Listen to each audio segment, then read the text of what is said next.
It's autumn and it's a great time to cut back plants. We've had this amazing summer with good amount of rain, a lot of warmth, and things have just gone ballistic. So we've got a lot of growth, and autumn really is a nice time to sort of start to just clip back a bit of that growth. I've got this little perennial here, which is catnip, and it's a one called Dropmore. It's been it's been flowering all summer for me, but you can see the difference between some of the new growth coming through and some of this older growth. So now would be the time to actually give that a trim. So what I do, and I'm using my Felco secateurs, which are the best form of secateurs around. I've had these for about 15 years. They're good. They need a bit of a sharpen and oil occasionally, but when you are cutting back, you have to actually have the best tools. And a lot of the cheap stuff, it'll last for one season and it really is hopeless. So these are a great implement.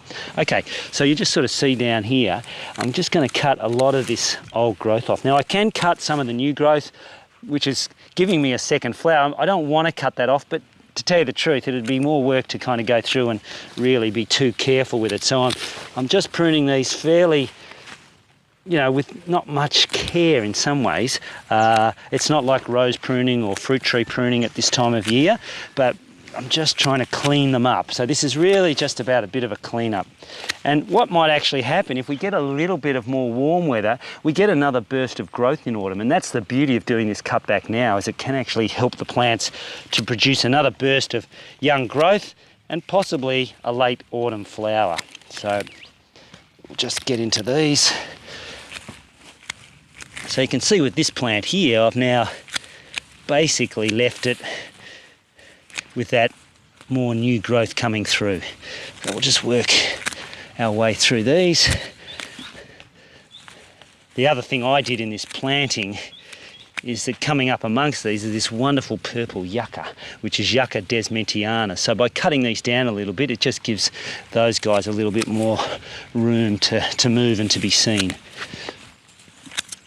These plants are a fantastic, tough plant that give you a really long flowering season. So for my garden, which I don't do any other watering with, they're perfect.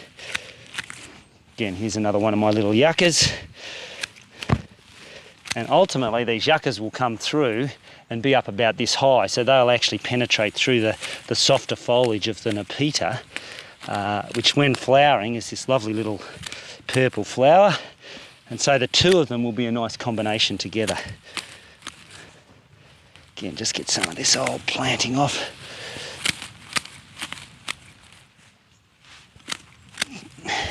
Just like a little bit of a late summer haircut,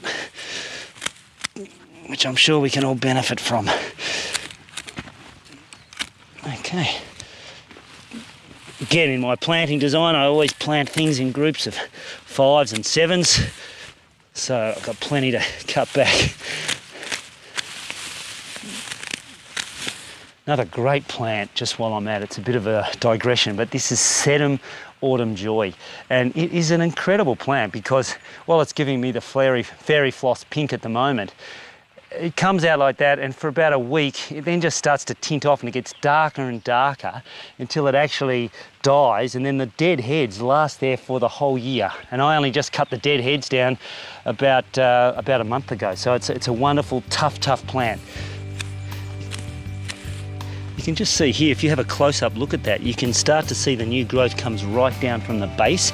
So the new growth is not actually coming out from the old wood, it's actually coming out from the base. So, you know, what I'll do in winter is I'll give these things one last prune, which is right down to the base. So I'm just hoping to get a little bit of another flower from this prune.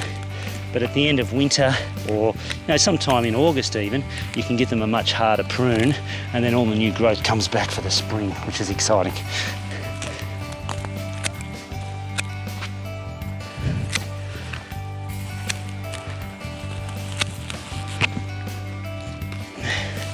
The beauty of this sort of plant material too is because it actually grows and covers the whole soil.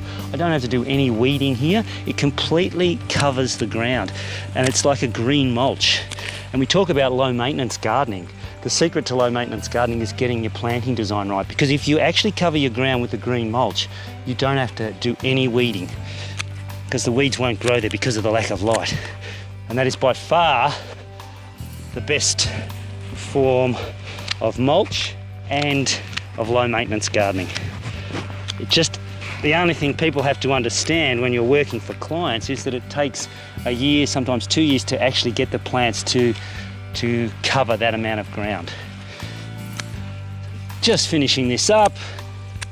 It's going to look a little bit bald for a while, but that new growth will come through fairly quickly, particularly if we get a bit of that warm weather. So yeah, job done.